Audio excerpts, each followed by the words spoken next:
প্রতিবেশী দেশ ভারত জুড়ে নিপা ভাইরাস প্রাদুর্ভাবের পর এবার বাংলাদেশেও প্রাণঘাতী এ ভাইরাসে আক্রান্ত হয়ে এক নারীর মৃত্যু হয়েছে।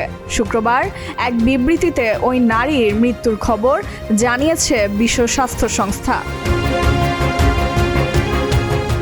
জানুয়ারিতে রাজশাহী অঞ্চলের ওই নারী নিপা ভাইরাসে আক্রান্ত হন বলে জানানো হয়েছে বিবৃতিতে। ভাইরাসটির নানা উপসর্গ নিয়ে হাসপাতালে ভর্তি হয়েছিলেন 40 থেকে 45 বছর বয়সী ওই নারী। শুরুর দিকে জ্বর ও মাথা ব্যথা দেখা দিলেও পরে শরীরে অতিরিক্ত লালা নিঃসরণ, দিকভ্রান্তি ও খিঁচুনি সহ গুরুতর উপসর্গ দেখা দেয় তার।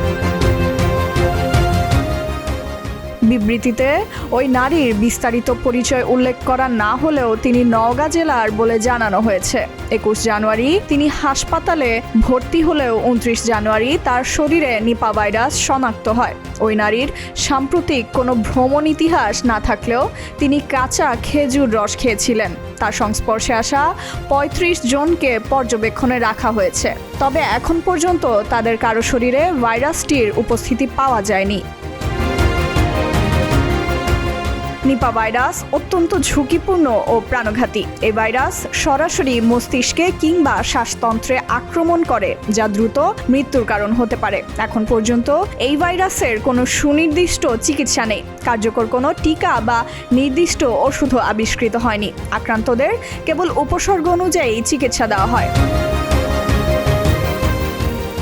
WHOর বিবৃতিতে আরও বলা হয়, বাংলাদেশে প্রায় প্রতি বছর মৌসুম ভিত্তিক নিপা ভাইরাসের সংক্রমণ শনাক্ত হয়। খেজুর রস সংগ্রহ ঘিরে ডিসেম্বর থেকে এপ্রিল পর্যন্ত এই ভাইরাসে আক্রান্ত হওয়ার ঘটনা ঘটে। 2001 সাল থেকে এখন পর্যন্ত বাংলাদেশে 348 জন নিপা ভাইরাসে আক্রান্ত হন। তাদের অর্ধেকেই কাঁচা খেজুর রস খেয়েছিলেন বলে খবর পাওয়া যায়।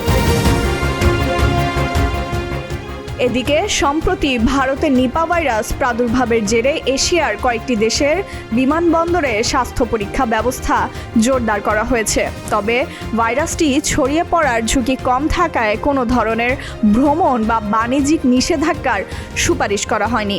বিশেষজ্ঞদের মতে নিপা ভাইরাস সাধারণত বাদুড় বা দূষিত ফল বা খাদ্যপণ্যের মাধ্যমে মানুষের শরীরে ছড়ায়। এই ভাইরাসে আক্রান্ত হলে মৃত্যুর হার সর্বোচ্চ 75% হতে পারে। তবে মানুষে মানুষে এটি সহজে ছড়ায় না, অর্থাৎ এটি অত্যন্ত সংক্রামক রোগ নয়।